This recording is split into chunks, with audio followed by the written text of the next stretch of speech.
আসসালামু আলাইকুম। আজ সোমবার 6 জানুয়ারি 2025। ফ্রেন্ডলি মোবাইল প্রবাস টাইম বুলেটিনে আপনাদের স্বাগত জানাচ্ছি আমি আরাফাত রহমান। শুরুতেই জানাবো শিরোনাম। জমে উঠেছে মাস্কাট নাইট ফেস্টিভ্যাল, উৎসবে সামিল হচ্ছেন বাংলাদেশিরাও। ঢাকার ফ্লাইট গেল কলকাতায়, বিমানবন্দরে চরম পাশবিক আচরণের অভিযোগ যাত্রীদের। নতুন বছরে সুখবর দিল বিমান, সব ধরনের টিকিটে মিলছে বিশাল ছাড়। বিশ্বজুড়ে ছড়িয়ে পড়ছে ভয়ঙ্কর ভাইরাস, মালয়েশিয়ার পর শনাক্ত হলো ভারতেও। কাজ শুরুর আগে শ্রমিকদের দলবদ্ধ মোনাজাত, মালয়দের প্রশংসায় ভাসছেন বাংলাদেশিরা। দর্শক দেখছিলেন শিরোনাম, এবারে বিস্তারিত। ওমানের সেরা রেট দিচ্ছে বাংলাদেশি প্রতিষ্ঠান গালফ এক্সচেঞ্জ। প্রিয়জনকে টাকা পাঠাতে আজই আসুন আমাদের যে কোনো ব্রাঞ্চে অথবা কল করুন স্ক্রিনে দেয়া নাম্বারে। গালফ এক্সচেঞ্জ, বাংলাদেশিদের প্রিয় এক্সচেঞ্জ। শ্রমক্লান্ত প্রবাসী বাংলাদেশিদের জন্য বিনোদনের বড় উপলক্ষ এখন ওমানের মাস্কাট নাইট ফেস্টিভ্যাল। গত 23 ডিসেম্বর থেকে শুরু হওয়া এই ফেস্টিভ্যালে প্রতিদিন হাজার হাজার দর্শনার্থী আসেন। প্রবাসী বাংলাদেশিরাও ছুটে আসেন দল বেঁধে।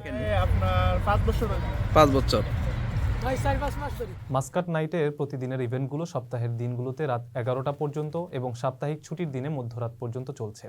আল আমরাত এবং আল নাসিম পাবলিক পার্ক এবারের উৎসবের অন্যতম প্রধান আকর্ষণ। উৎসবে আছে বিভিন্ন রকম খেলা, খাবার ও হালুয়া তৈরির স্টল, ঐতিহ্যবাহী ওমানি প্রদর্শনী এবং আতশবাজির আয়োজন। সাথে রাত্রিকালীন জীবনে নতুন প্রাণ যোগ করছে সাংস্কৃতিক বিভিন্ন পর্ব।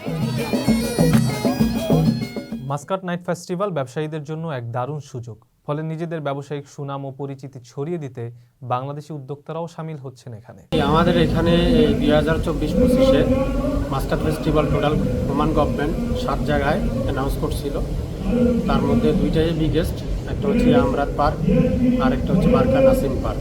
এখানে অলমোস্ট প্রায় ডেলি অ্যারাউন্ড 30 to 40,000 কাস্টমার আসছে, ভিজিটাররা আসছে। আগামী 21 জানুয়ারি শেষ হবে মাসব্যাপী এই আয়োজন। সরকারি তথ্য অনুযায়ী উৎসবের প্রথম 5 দিনে 2.5 লাখের বেশি দর্শনার্থী বিভিন্ন স্থানে অংশ নিয়েছেন। তবে সময়ের সাথে সাথে এই সংখ্যা আরও বাড়বে বলেই ধারণা আয়োজকদের।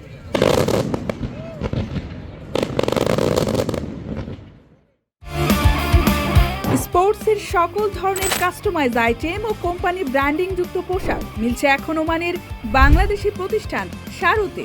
অর্ডার করতে যোগাযোগ করুন স্ক্রিনে দেওয়া নম্বরে। কলকাতা নেতাজি সুভাষচন্দ্র আন্তর্জাতিক বিমানবন্দরে আটকে পড়েছেন 220 জন বাংলাদেশি যাত্রী। রোববার গভীর রাত থেকে সেখানে তারা চরম উৎকণ্ঠায় রয়েছেন। যাত্রীদের অভিযোগ, দুপুর গড়িয়ে গেলেও সেখানে তাদের পানি পর্যন্ত দেয়া হয়নি। এমনকি কখন তাদের ঢাকায় ফেরানো হবে সে বিষয়ে নেই কোনো সঠিক উত্তর। গণমাধ্যমের প্রতিবেদনে বলা হয়েছে, রোববার রাতে মালয়েশিয়ার রাজধানী কুয়ালালামপুর থেকে ঢাকার উদ্দেশ্যে ছেড়ে আসা মালন্দো এয়ারের একটি বিমান ঘন কুয়াশার কারণে কলকাতা বিমানবন্দরে জরুরি অবতরণ করে। তবে প্রায় 15 ঘন্টা অতিক্রম হলেও সোমবার সন্ধ্যা পর্যন্ত সংশ্লিষ্ট বিমান পরিবহন সংস্থার পক্ষ থেকে আটকে পড়া বাংলাদেশি যাত্রীদের ঢাকা পৌঁছানোর কোনো ব্যবস্থা করা হয়নি। ফলে সেখানে নারী, শিশু ও বেশ কয়েকজন মুমূর্ষু রোগীসহ প্রায় 220 জন যাত্রী উৎকণ্ঠার মধ্যে রয়েছেন। কলকাতা বিমানবন্দর কর্তৃপক্ষের সঙ্গে যোগাযোগ করা হলে এই ঘটনার সত্যতা তারা গণমাধ্যমের সঙ্গে স্বীকার করেছেন। তবে এ বিষয়ে সংশ্লিষ্ট বিমান পরিবহন সংস্থার দায়িত্ব বলে তারা দাবি করেন। কলকাতায় আটকে পড়া মালন্দো এয়ারের একজন যাত্রী জানান, কুয়ালালামপুর বিমানবন্দর থেকেই রাত 10টায় বিমানটি ছাড়ার কথা থাকলেও সেখানে 1 ঘন্টা দেরিতে ছাড়ে বিমানটি। এটি সঠিকভাবে চললে ভোর 3টায় ঢাকা পৌঁছানোর কথা, কিন্তু ঘন কুয়াশার কারণে এটি 220 জন যাত্রী নিয়ে কলকাতায় অবতরণ করে। ভোর থেকে সকাল 9টা পর্যন্ত যাত্রীদের বিমানে অপেক্ষা করতে হয়। পরে তাদের কলকাতা বিমানবন্দরে অপেক্ষালয়ে নিয়ে যাওয়া হয়। সকালে কোনো যাত্রীকে 1 বোতল পানি পর্যন্ত দেওয়া হয়নি। দুপুরে যদিও খাবার দেওয়া হয়েছে। এরপর কখন তাদের ঢাকায় নিয়ে যাওয়া হবে মালন্দো এয়ারের কেউ কোনো নিশ্চয়তা দিতে পারছেন না। ওই বিমানে গুরুতর অসুস্থ যাত্রী রয়েছেন প্রায় 5 জন, যাদের দ্রুত হাসপাতালে ভর্তি করা প্রয়োজন, সেটারও ব্যবস্থা করা হয়নি। বিদেশ থেকে প্রিয়জনকে উপহার পাঠান প্রবাসী শপের মাধ্যমে। যোগাযোগ করুন স্ক্রিনে দেওয়া নম্বরে। নতুন বছরে বিমান বাংলাদেশ এয়ারলাইন্সের টিকিটে বিশেষ ছাড়ের ঘোষণা দেওয়া হয়েছে। ঘোষণা অনুযায়ী বিমানের ওয়েবসাইট ও মোবাইল অ্যাপস থেকে টিকিট কিনলে যাত্রীরা 10% ছাড় পাবেন। রোববার গণমাধ্যমে পাঠানো এক বিজ্ঞপ্তিতে এ তথ্য জানিয়েছেন বিমান বাংলাদেশ এয়ারলাইন্সের জনসংযোগ শাখার মহাব্যবস্থাপক বুসরা ইসলাম। বিজ্ঞপ্তিতে উল্লেখ করা হয়েছে, বিমান বাংলাদেশ এয়ারলাইন্সের ওয়েবসাইট, www.bimanairlines.com ও মোবাইল অ্যাপস থেকে টিকিট কেনার সময় প্রোমোকোড FLYBG2025 ব্যবহার করে বিমানের অভ্যন্তরীণ ও আন্তর্জাতিক সব গন্তব্যে মূল ভাড়ার ওপর 10% ছাড় পাওয়া যাবে। পরবর্তী বিজ্ঞপ্তি না দেওয়া পর্যন্ত এই অফারটি কার্যকর থাকবে বলেও জানানো হয়েছে। আকর্ষণীয় রেট ও দারুণ সব ডাটা বান্ডেল পেতে আজই ব্যবহার করুন ফ্রেন্ডলি সিম।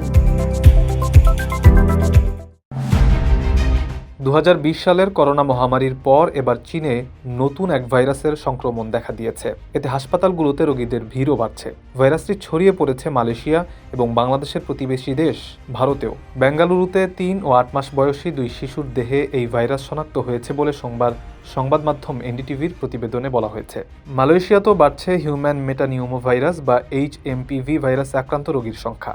প্রতিরোধমূলক ব্যবস্থা হিসেবে জনসাধারণকে মাস্ক ব্যবহার এবং বারবার সাবান দিয়ে হাত ধোয়ার পরামর্শ দিয়েছে মালয়েশিয়ার স্বাস্থ্য মন্ত্রণালয়। ভাইরাসটিকে হিউম্যান মেটানিউমো ভাইরাস বা HMPV নামে চিহ্নিত করা হয়েছে। এই ভাইরাসের কারণে সাধারণত ঠান্ডা জ্বরের মতো উপসর্গ দেখা দেয়। শীতের মৌসুমে ভাইরাসটি বেশি সক্রিয় হয়ে ওঠে। বর্তমানে চীনের বিভিন্ন প্রদেশে এর দ্রুত বিস্তার নিয়ে উদ্বেগ বাড়ছে। চীনের স্বাস্থ্য বিভাগ কিছুদিন আগে ফ্লু জাতীয় রোগের হার বৃদ্ধি নিয়ে সতর্ক করেছিল, কিন্তু বর্তমান পরিস্থিতি নিয়ে কোনো আনুষ্ঠানিক ঘোষণা না দেয় অনেকেই তথ্য গোপনের আশঙ্কা করছেন। সংক্রমণ ছড়িয়ে পড়লে তা আরও বড় সংকট তৈরি করতে পারে বলে আশঙ্কা স্বাস্থ্য বিশেষজ্ঞদের। কারো কাছে স্বপ্ন পূরণ, কারো আনন্দের উপলক্ষ, আবার কারো জীবন পাল্টে দেওয়ার মুহূর্ত, কখনো জীবন বাঁচাতে সর্বোচ্চ গতিতে উড়ে চলা, কারো আবেগের শেষ মুহূর্ত, আপনজনের শেষ বিদায়ে শামিল হওয়া।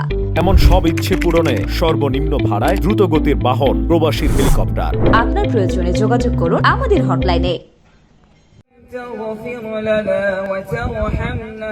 মালয়েশিয়ার কেলান্তান রাজ্যের কোটা ভারুতে সুলতান ইসমাইল পেত্রা আন্তর্জাতিক বিমানবন্দর নির্মাণ প্রকল্পে কর্মরত বাংলাদেশি শ্রমিকদের একটি ভিডিও সামাজিক যোগাযোগ মাধ্যমে ভাইরাল হয়েছে।